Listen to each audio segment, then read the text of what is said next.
For some, the thrill of Strava segments hunting can be exhilarating. For others, not so much. Today, we're diving into the world of Strava and discovering the do's and don'ts of this addictive activity. But before we start, let's address some key points that is going to make your Strava segments hunting activities even more rewarding.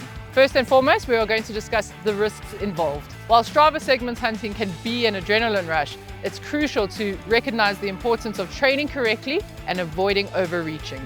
This can lead to injury. We'll guide you on how to strike the right balance. Before embarking on segment hunting, it's important to understand some of the risks involved. The main one is that segment hunting might disrupt the flow of your training. What this means is that it can introduce big efforts into periods of heavy training, and also introducing big efforts into days where you're doing high intensity training. You also want to avoid the whole point of doing these efforts when you're supposed to be doing easy days. The combination of all of this is that you introduce the risk of training through overreaching. The second aspect to think about is safety. Be careful of segments that put you at risk. And what do I mean by this? You have no control over who has designed these segments and where they go. So be careful about segments that cross big intersections where you have no control about traffic lights. And also, if you don't know anything about the area you're running in, it might be something that you're not familiar with. Be careful about road surfaces. Are the roads busy? Are you running in a suburban area or in town or somewhere like that? You need to take all these factors into consideration before taking on these different segments. So I'm going to hand over to Shona now, and while she's busy talking to you, I'm going to go off and run my segment.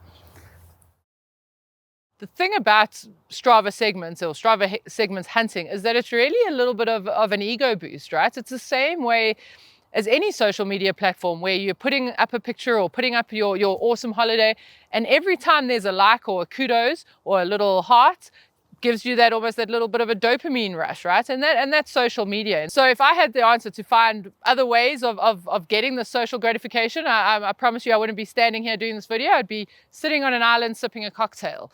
And so I think the key thing here is to perhaps look for these social aspects or this gratification in different ways. Run with friends, get that community aspects from things other than just a social media platform.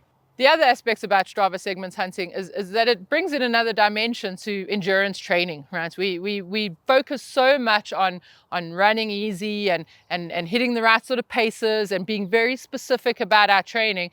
But sometimes it's good to mix things up and perhaps create new challenges. And that is the nice thing about chasing these segments, is that you can challenge yourself to perhaps be a little bit faster over a certain segment, which some people really do find a lot of gratification in. So as Ntutu mentioned, there are risks with chasing segments on Strava. And so it's really important that if this is something that you're going to do, that you find a place and a time for it within your training. Trying to hit Strava segments in every single session is going to put you at a risk. And so you want to rather sort of spread these out across your training sessions. You don't want to do them all in every single session. Perhaps aim to do 1 to 2 a month in particular sessions like your time trial, which would be really giving you motivation to go even faster in a session that requires it. Try to not do these and chase these segments in your long and easy runs, because those long and easy runs are meant to be easy and not trying to get faster over a certain distance. And so rather aim to do these segments or chase these segments in your higher intensity sessions and your time trials.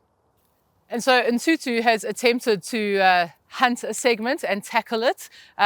This is him just doing this as the segment on its own and not in a long run, which is very often where he actually owns a couple of segments anyways. And so here are his results of this challenge. Remember that while the pursuit of segments can be exhilarating, it's essential to train correctly. It's not about chasing the segments, it's about enjoying the process and challenging yourself strategically. Watch this video if strategy is what you're after, and it should be. You'll be pleased to know that by tracking this ratio over time, you will get a better understanding of your training load and your risk of injury.